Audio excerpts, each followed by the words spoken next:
الفاظ انسان کے غلام ہوتے ہیں، لیکن بولنے سے پہلے تک، بولنے کے بعد انسان اپنے الفاظ کا غلام بن جاتا ہے۔ خوشگوار ترین زندگی اس شخص کی ہے جو اللہ تعالیٰ کے تقسیم کردہ رزق پر راضی ہو۔ وہ گناہ جس کا تمہیں رنج ہو اس نیکی سے بہتر ہے جس سے تم میں غرور پیدا ہو جائے۔ اگر لوگوں کو عزت دینا اور معاف کرنا تمہاری کمزوری ہے تو تم دنیا کے سب سے طاقتور انسان ہو۔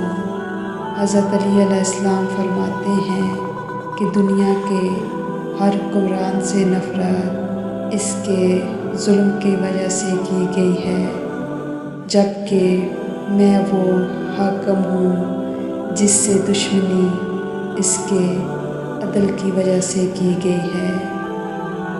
جو شخص تمہاری نظروں سے تمہاری ضرورت نہ سمجھ سکے اس سے کچھ مانگ کر خود کو شرمندہ مت کرو۔ لوگوں کی غلامی مت کرو۔ اللہ تعالیٰ نے تمہیں آزاد پیدا کیا ہے۔ پریشانیاں حالات سے نہیں، خیالات سے پیدا ہوتی ہیں۔ لوگوں کے عیبوں سے اس طرح غافل ہو جاؤ جیسے سوتے وقت تم دنیا سے غافل ہو جاتے ہو۔ زندگی اس طرح بسر کرو کہ دیکھنے والے تمہارے درد کو بجائے تمہارے صبر پر رشک کریں۔ کبھی بھی کامیابی کو دماغ اور ناکامی کو دل میں جگہ نہ دو، کیونکہ کامیابی دماغ میں تکبر اور ناکامی دل میں مایوسی پیدا کرتی ہے۔ جو تم سے حسن ظن رکھے اس کے گمان کو سچ ثابت کرو۔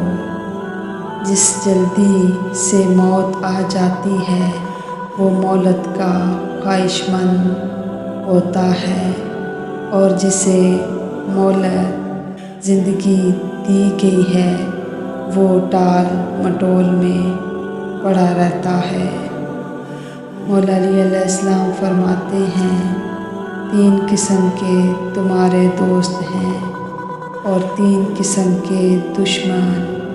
دوست یہ ہے تمہارا دوست، تمہارے دوست کا دوست، اور تمہارے دشمن کا دشمن، اور دشمن یہ ہے تمہارا دشمن، تمہارے دشمن کا دوست، اور تمہارے دوست کا دشمن۔ بدترین عمل وہ ہے جس کے بجا لانے پہ تمہیں اپنے نفس کو مجبور کرنا پڑے۔ حکومت میں لوگوں کے لیے آزمائش کا میدان ہے۔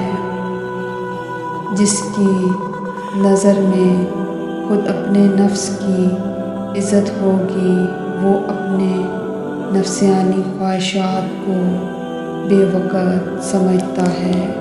جزاک اللہ۔